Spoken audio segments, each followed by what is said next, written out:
11th, 10th, 15th, 14th, 11th, 12th, 14th, 12th, 11th and 10th. These are the last 11 seasons of Crystal Palace, finishing between 41 and 49 points in the last 11 seasons. For the last decade, have Crystal Palace been living in mediocrity? Inside football, every team has an identity. For Chelsea, it's spending big. For Brentford, it's Danish players. However, for Crystal Palace, it's more. The club cares about community whilst being located in a racially diverse area.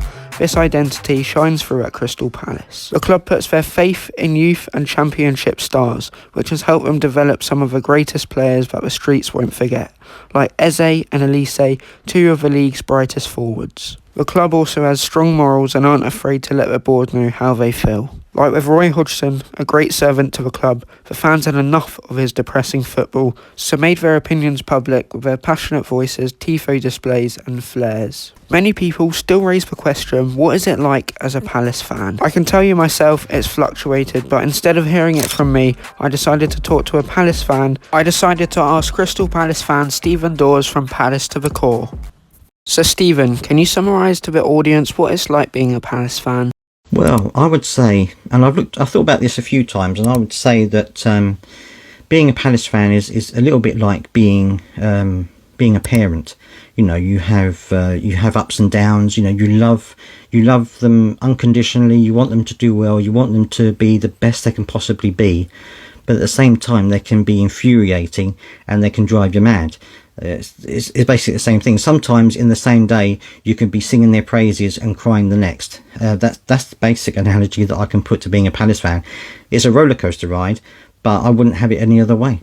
Does it sometimes enrage you when people call Palace boring and mediocre due to consistent mid-table finishes? I can understand why people have called Crystal Palace boring in the past and mediocre and things like that. My personal feeling is that having supported Palace for so many years, I'm just thrilled that we're in the Premier League still. You know, I think it's our 11th season in the Premier League now. We're still here. We're doing well.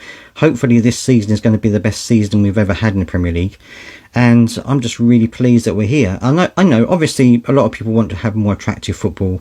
They want us to push up the table, which I completely understand. But as far as I'm concerned, you know, another year in the Premier League is another year of success for us, considering where we have been in the past. Thank you, Stephen. Make sure you go subscribe to him on YouTube at Palace to the Core. What a legend.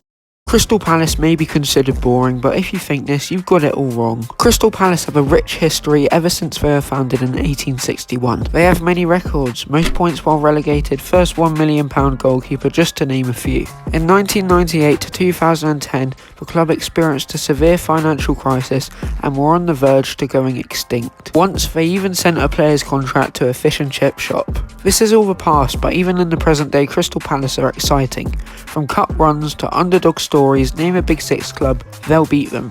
Man United, City, Arsenal, Liverpool, Newcastle, Villa. They're currently the most represented team in the England Euro squad. Tell me that's not exciting. Their team has always thrived with energetic flair players. Balassi, Zaha, Elise, Eze. Those players exaggerate the word beautiful in the beautiful game because they're a joy to watch. Last season in the Premier League, they even topped their rivals Brighton. Please mind the gap between the train and the platform.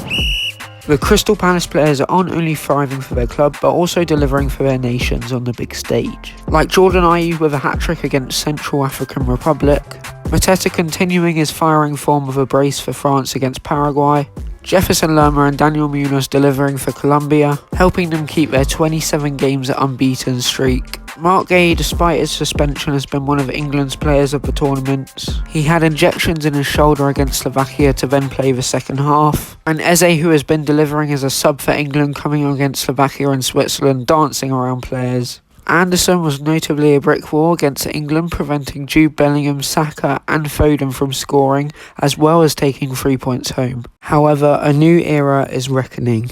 It's time for the Oliver Glasner period.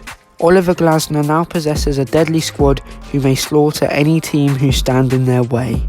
Last season they ended on 7 games unbeaten, scoring 21 goals in that period. The manager has already reinforced 2 players to build around his team, and he's only going to continue with Elise's release clause fee, a list of transfer targets and a solid youth system. Oliver Glasner is cooking up a plan with his football mastermind brain.